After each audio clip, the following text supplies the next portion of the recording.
Hello and welcome to the AccelerateHER podcast. I'm your host, Elizabeth Pirrie, and as CEO of AccelerateHER, I have got the best job in the world. Throughout this podcast, we're going to hear from some of the incredible female founders that we work with. We'll hear their highs, their lows, and we'll revel in their achievements.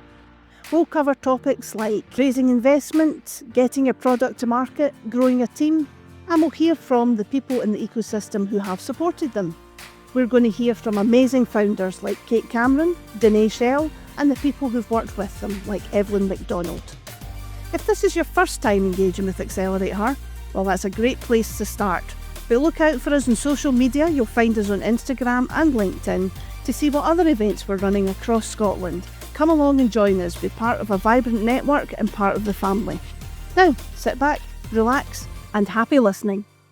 In today's episode of the podcast, as we continue our mission to amplify the growth, backing and visibility of female founders, I'm delighted to welcome someone who is more used to being on the other side of the camera and the microphones. They are the founder of Podplistic. They are a producer, director and podcast producer and speaker. Kayla, welcome. Delighted to have you here. Thank you very much for having me. How does it feel sitting there instead of being over there judging everything I say? Yeah, quite interesting. This has been challenging because we have too much fun, but that is a wonderful complaint to have. We have had a lot of fun doing these podcasts, and that's partly why I wanted to get you in front of the cameras, actually. It's been great fun getting to know you, and I want to learn more about your story. So I'm going to take you right back. When you were a wee one at school, what did you want to be when you grew up? This is not a career, but I really wanted to be in a history book or in a fact book. Oh. That was like my whole thing. You do realise by the time you're in the history book, you're probably dead, so you won't see it? That was my only goal. I really want to be in a history book or a fact book. And yeah, I suppose it was like a thing about legacy, about doing something or making something that was really important. And yeah, went through everything from like, I wanted to be a pilot, I wanted to be an astronaut, I wanted to be an inventor. That was one that stuck about for quite a while. And yeah, that I just wanted to do whatever I could to be in a history book because I just spent all my time reading fact books. Okay. Were you surrounded by entrepreneurship? Not remotely. Like, not even a little bit. My family is really very working class. So my grando was a chef. My nana also worked in kitchens and did kind of waitressing and things like that as well. My mum did the same thing. My father works in theatre. That was the kind of thing. So growing up, I was always told, you are the smart one. You do really well in school. You're really smart. You need to do really well in school, do your studies, and then you're going to go to university and you're going to get a really good job. So do science or something like that because you're smart and you can do it, and go and get a good job. And that's what I did. Kind of? Yeah, kind of. I mean, to a point. To a point.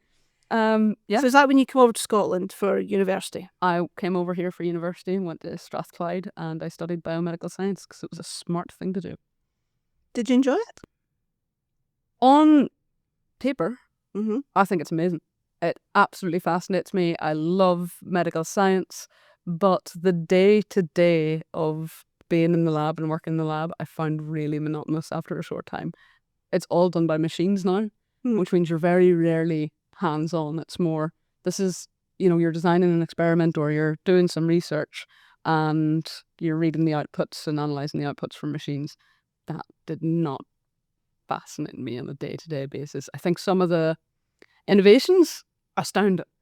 How things work, amazing, incredible. But the day-to-day of being in the lab was not for me. I can't quite see you in the lab unless I picture you like Bunsen and Beaker from the Muppets. I'm really sorry. Pretty fair. And that's that. I've got a new dream now. There we go. There we go. No, so then, how did you get from that to running a podcast company? Honestly, So my co-founder Ross had graduated in music and music business from UWS. It was during the pandemic. I was the student president at the time, and the Students' Union, working flat out, and yeah, just putting out fires and whatnot. And we had a conversation because obviously the music industry kind of shut down at the time, and we had a conversation on a pandemic walk on a summer's day of how can that work? Why don't you just create something yourself? You could do this. This could be what we do, and yeah, you can go into that, and just kind of spitballed it for an evening, and he decided to take that away and make it real. I was doing other things at the time, and I was like, yeah, cool, and it kind of just gradually snowballed, because I was like, oh yeah, this is like something that you can do, and I gradually then got more and more and more involved until it hit the point of like, yeah, we're 50-50 in this now. And it really did hit a point because I did the student union stuff for 2 years, right in the middle of my degree. My mum was horrified. They thought I was never going to return to my studies. You went to Scotland to study, please get the degree. No one's gone to university, please get the degree. And so yeah, I had to return and do the last 2 years of studies. And whenever I did that, my student loans were cut. I needed some cash, and so I was like, yeah, grand, I'll jump into this with you. We'll start trying to earn some extra pocket money out of it, and that's what we did, rather than going for like another part-time job or something alongside my studies. Seeing what I can learn, and just went for it. It snowballed. Here we are, and now AI podcast and software. Yeah. So the story there is that you realise that podcast producing in itself is not scalable because it relies on, I've been astounded the amount of work that you and Ross have put in to make these podcasts happen. I didn't really fully appreciate what went behind it, but it does require labour. It does. So that means it's not really scalable. If you take the definition of scale as something that you can increase your income at a higher rate, then you have to increase your overheads. Yep, that is not the case generally with podcasts, and certainly not.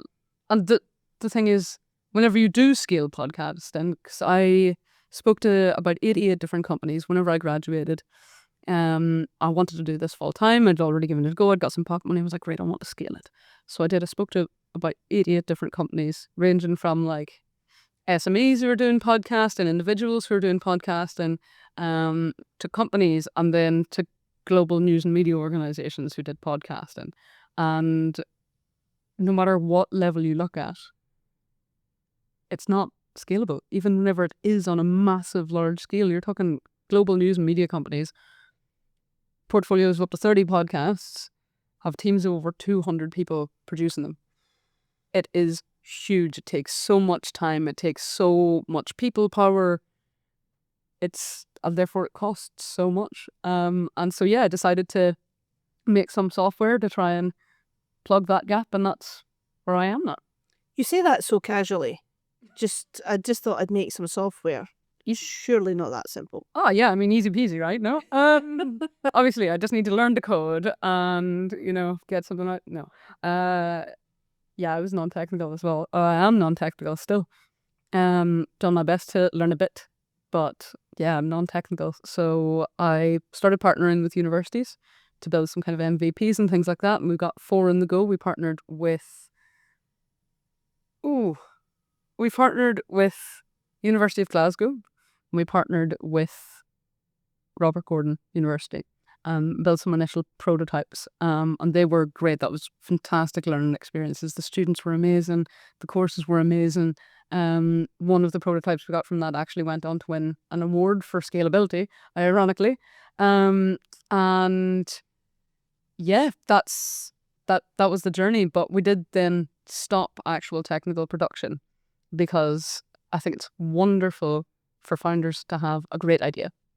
I'm going, right, I know this industry, I've got a great idea of how to fix it, I'm just going to go and build it and do it and then sell it to people. And yeah, whenever we looked at it, that didn't seem like the most successful route to perhaps do that. So we stopped all tech development and instead started looking for design partners. And that's the position that we're in right now. So followed up on some of our global news and media leads, and started speaking to them and going, right, you have this problem. This is how we think we can solve it. Do you want to partner together? Because there are softwares out there right now that can make podcasting easier.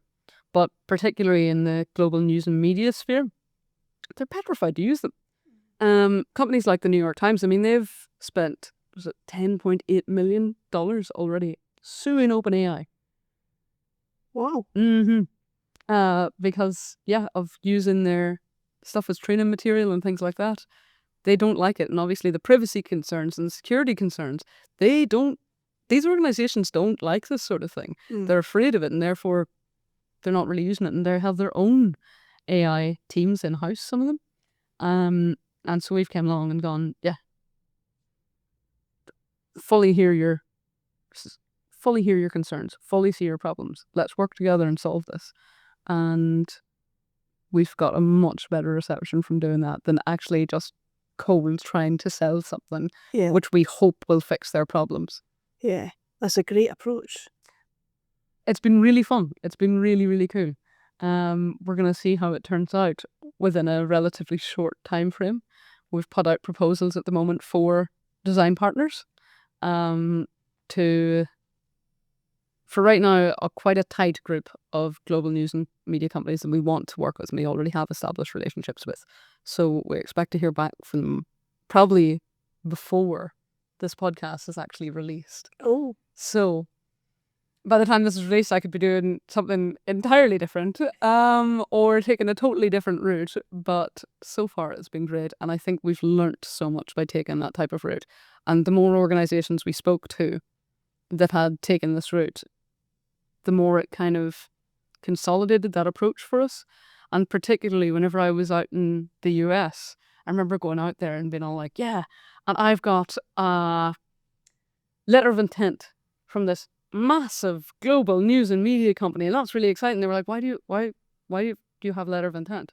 It's like, because that shows that they have intent to buy my product, and that's a good thing.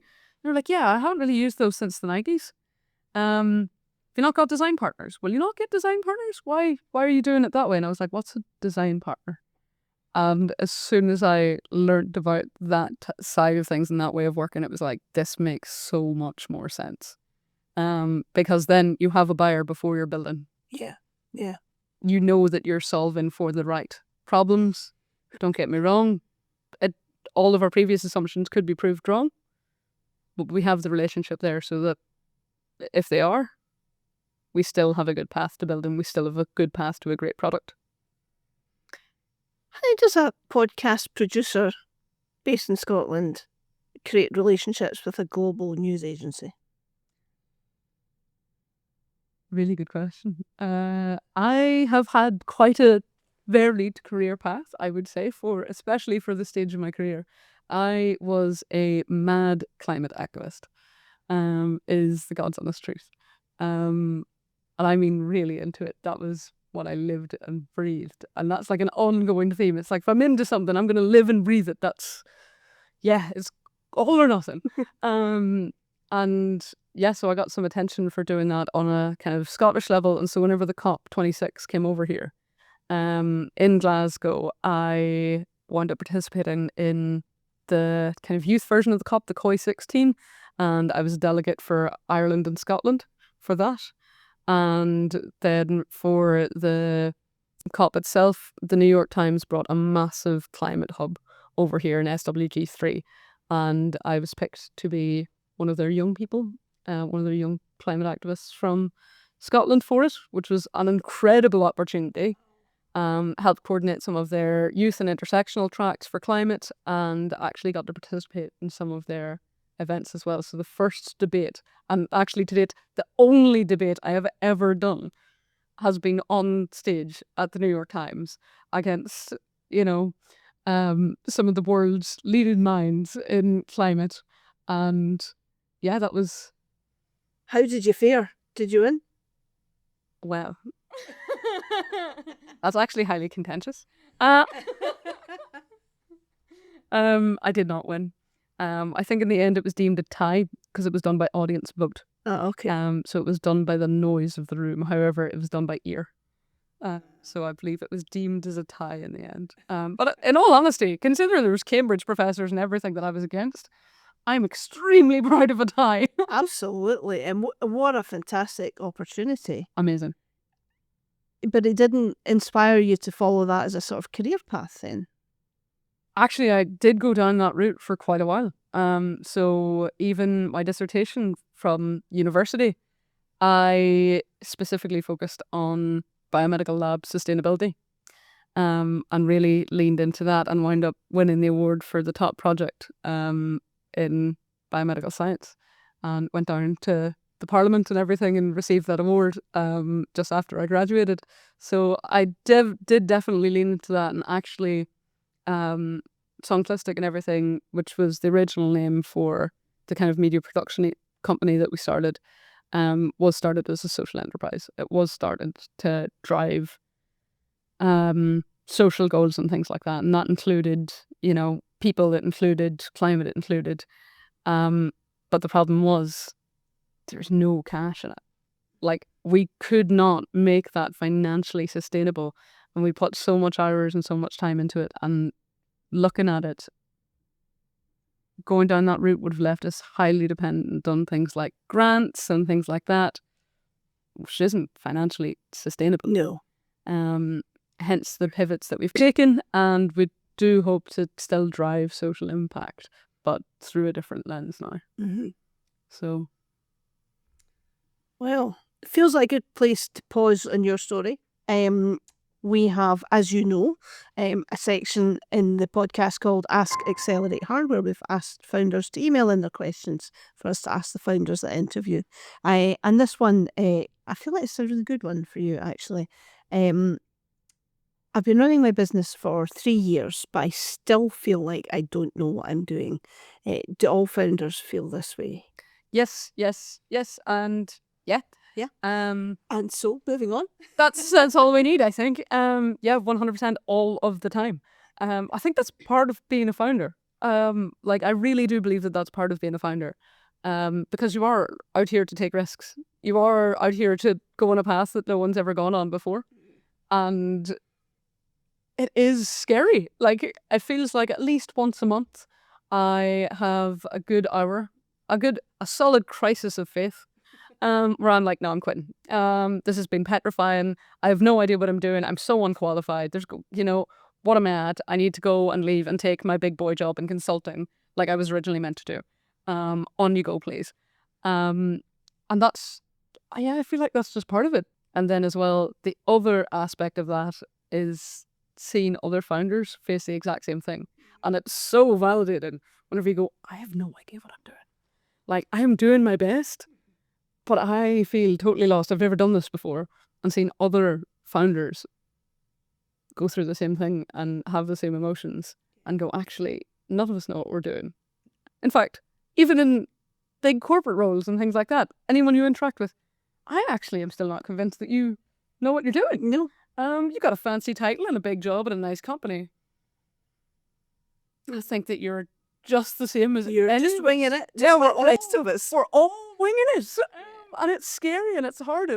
So whenever you're doing it alone as a founder, especially if you're a solo founder, oh my gosh, you need your people. So that whenever you do have that moment and go, I have no idea what I'm doing, actually, yeah, you do. Yeah, you do. You really do. I think there is a theory, which I think is called the Dunning-Kruger effect, where the more you know you don't know.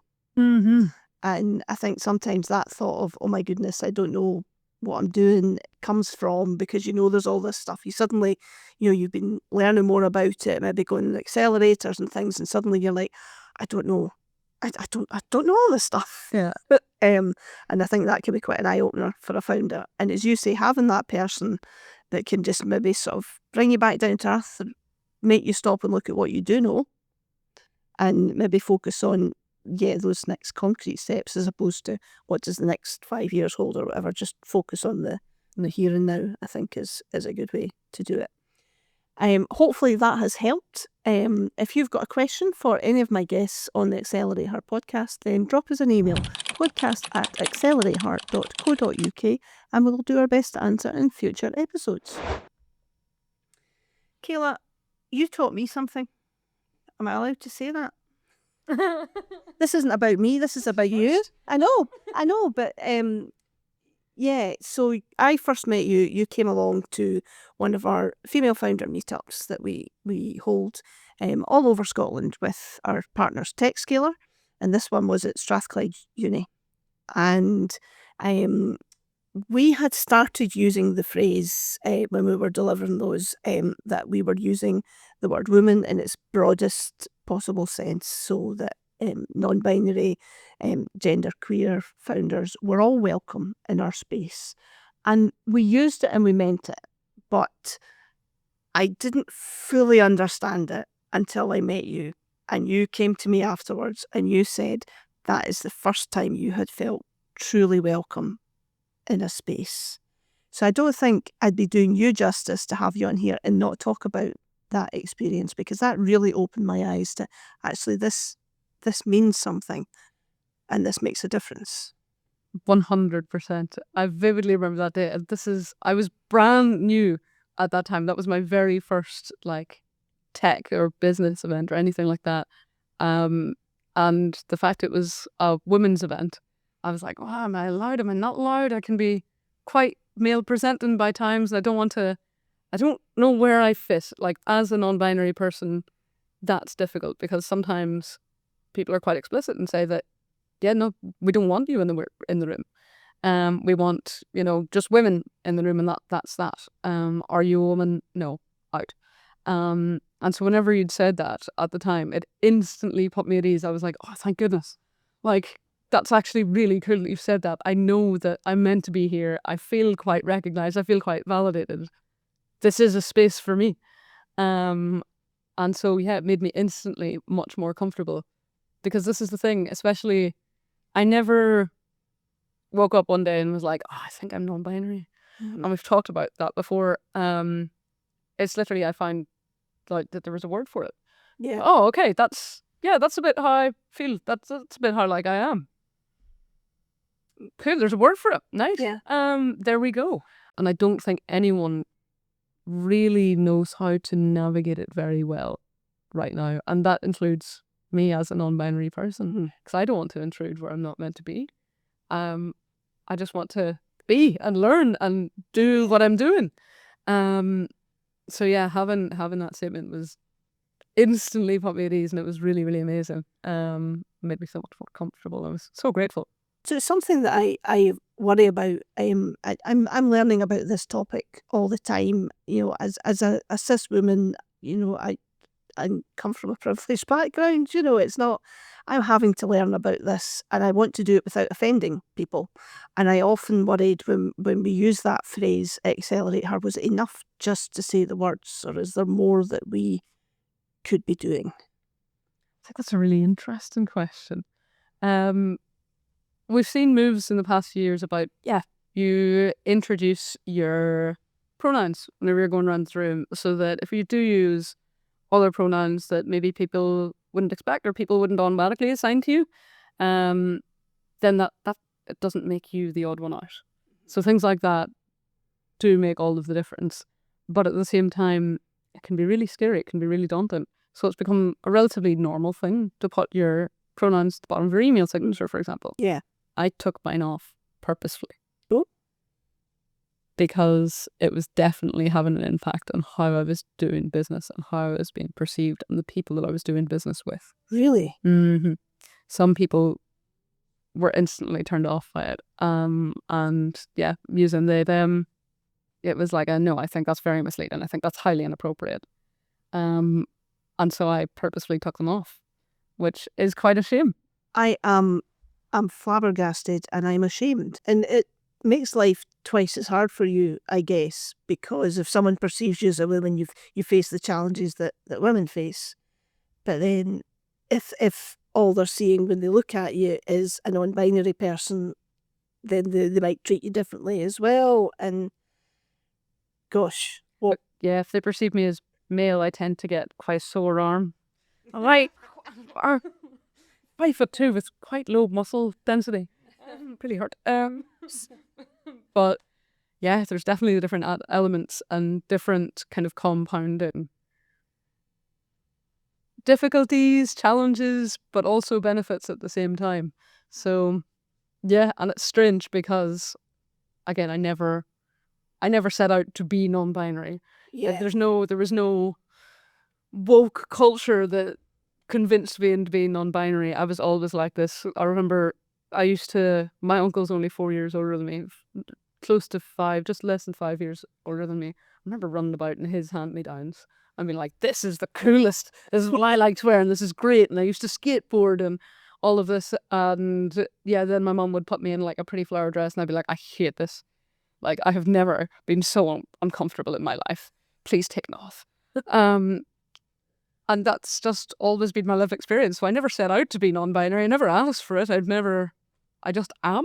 I'm just like everyone else trying to get on the best. So whenever people do make the effort, like you did in that very first event where I started interacting with AccelerateHER, made that point and were like, this is for all women.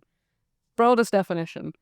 You know, whether you are non-binary or like assigned female at birth or whatever it may be, like this is the space for you. If you identify as a woman, here you are.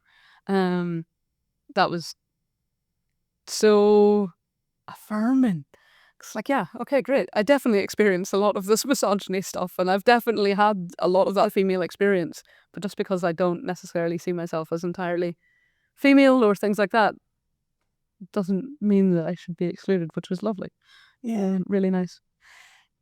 I'm so glad we were able to make you feel like that.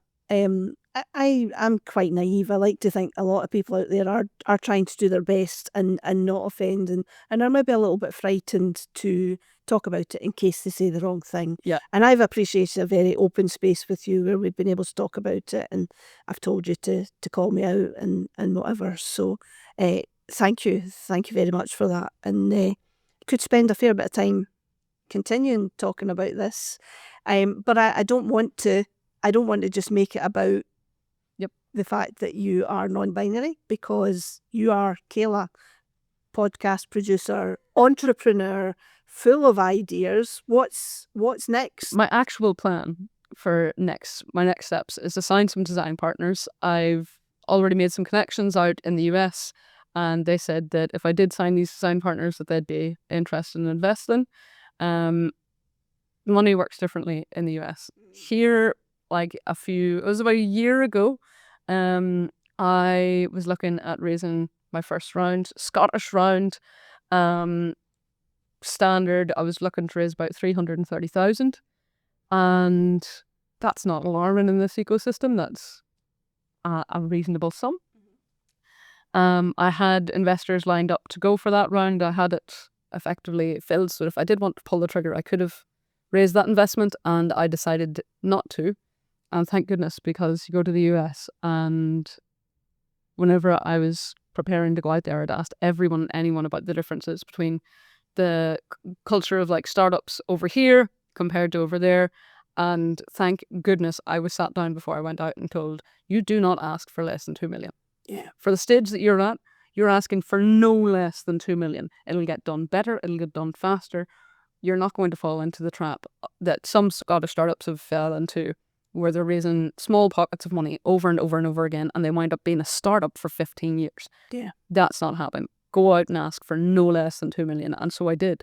And literally the first conversation I had with an investor over there, gave him the chance, and he turned around and went, this is really great, but 2 million. And I was like, oh, this is my test. The 2 million has not gone well. I was worried about asking for it. And to my surprise, he turned around and went, I think it's really good, but would you consider 5? And you said, absolutely not. What? Yeah, no problem. Absolutely grand.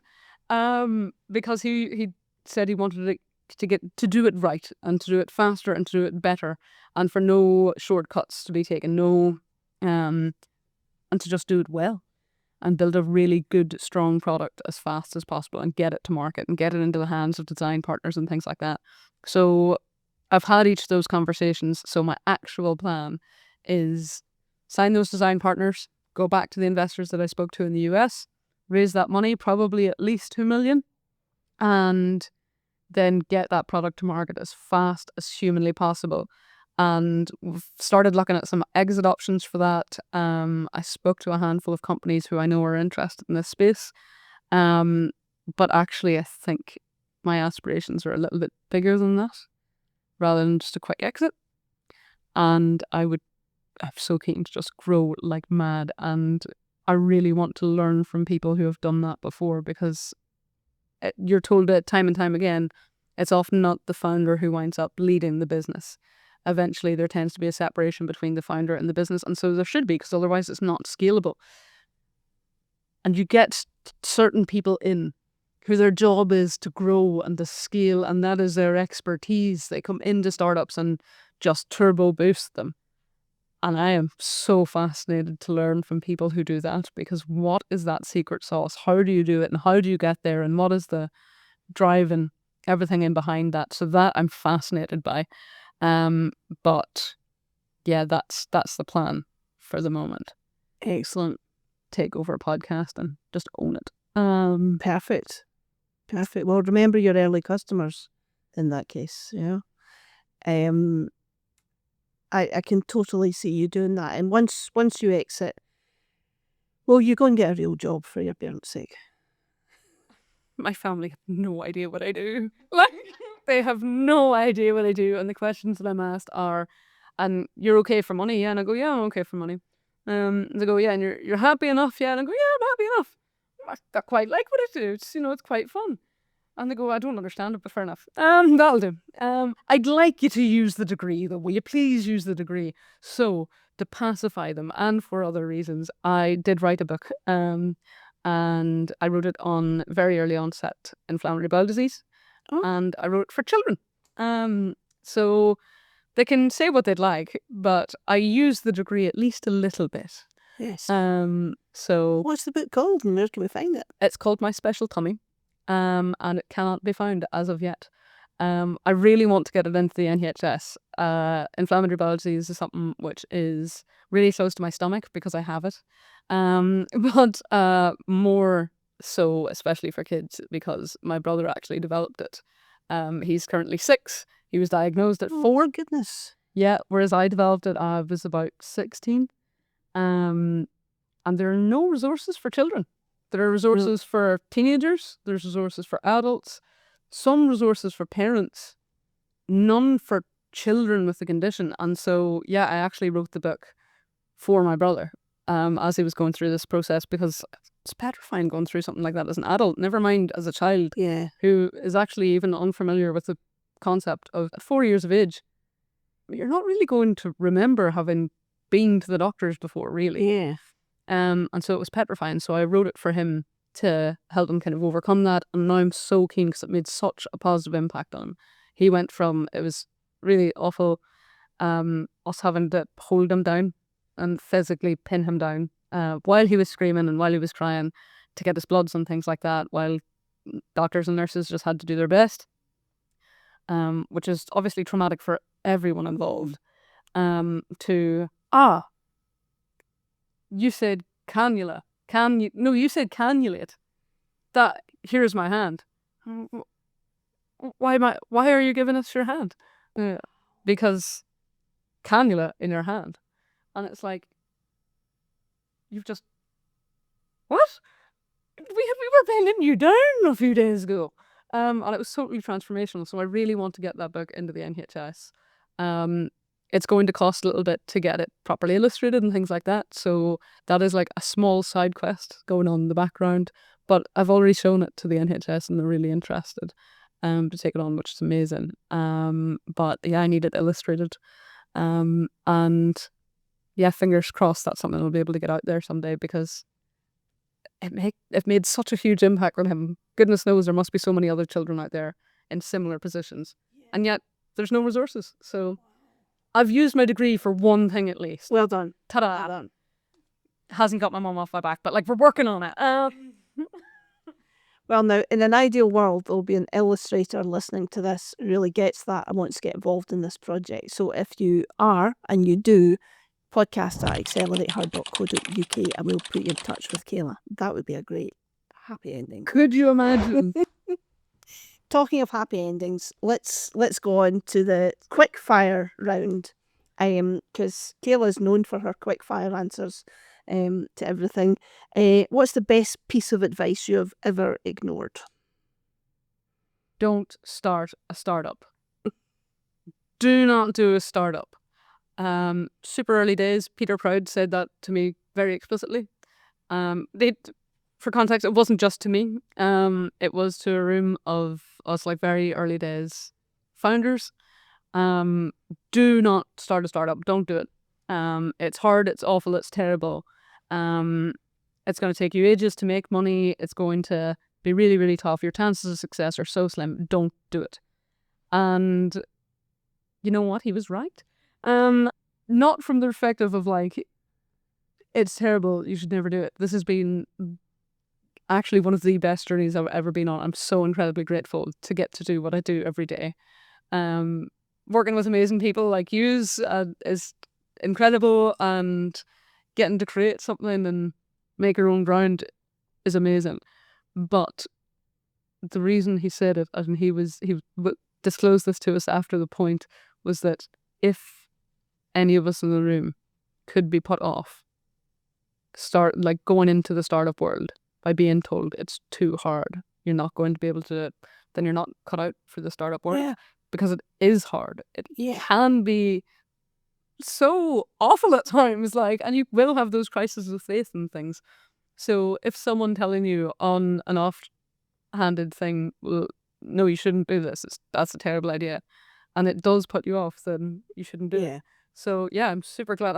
Really annoyed me at the time, actually. I remember looking and being all like, why would you say that? That's not what you're here for. Well, I was getting my hackles up because I'm in a WhatsApp group with Peter, all the entrepreneurs in residence are. Yeah. And I was like, he's an entrepreneur in residence. How dare he? He's our entrepreneur in residence at Strathclyde, and he said this. And yeah, I remember at the time being raging. But he's totally and utterly so right. Yeah, you have to go into it with your eyes open. It is a tough journey, and I hope that's something we've got across through this podcast, is that it's not always easy, but it's worth it. So fulfilling. Yeah. So fulfilling. Okay, before we start another episode talking about that, who would you dream of having as a mentor for the day? So there's definitely a lot to choose from. I'm so grateful for all of the mentors that I already have. I do seem to just adopt them. Well, they adopt me. Super grateful. Couldn't be more thankful for everyone I've had so far. But if I got to choose one, it would be Fei Li. She's made mad strides in deep tech and image recognition and things like that, computer vision. She's incredible. And I think that AI, it's here now. This is the new internet. We are at the dawn of the internet, effectively, except it's AI this time. And so I think there's going to be a huge transformation in the next few years. Most of the kind of big AI companies currently aren't profitable. And I don't think we actually have the structures in place for that right now. So, for example, I'm a director of the RSNO. Huge discussions about music and AI, because right now there's been a scrape now, apologize later kind of approach.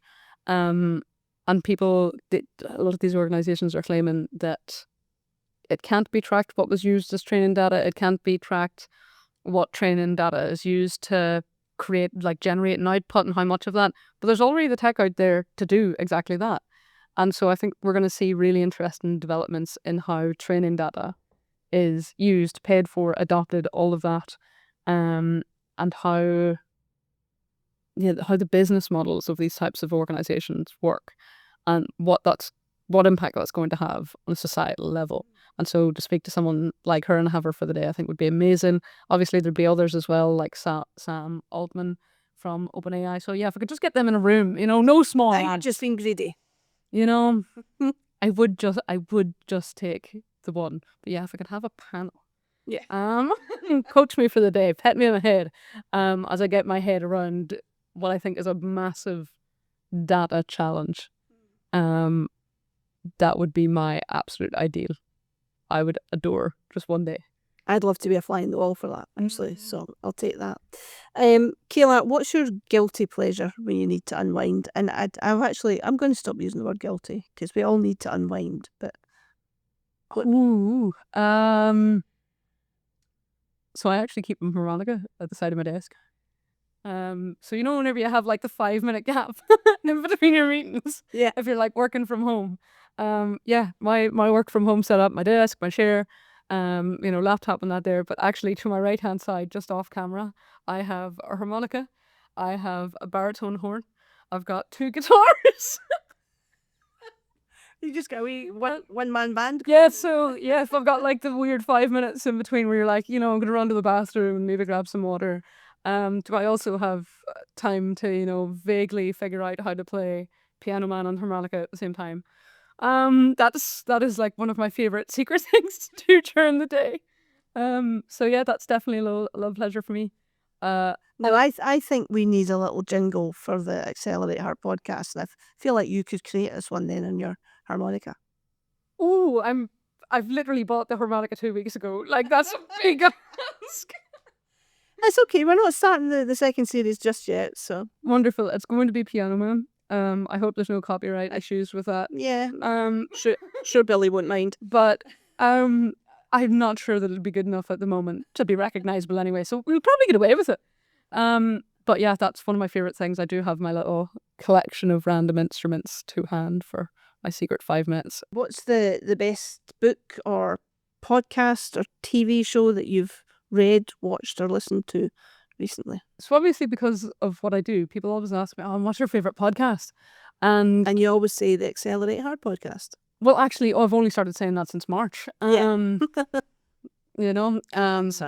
So from March, absolutely the AccelerateHER podcast. But actually, I always feel the need to give an intellectual answer. Be like, and I keep like ones in my back pocket being all like, oh yes, this is a wonderful podcast that you should listen to. And it makes me sound very intelligent and it's very engaging to have a nice conversation over it. But actually, the God's honest truth is that I have absolutely no loyalty to any podcasts. I think they're an amazing tool.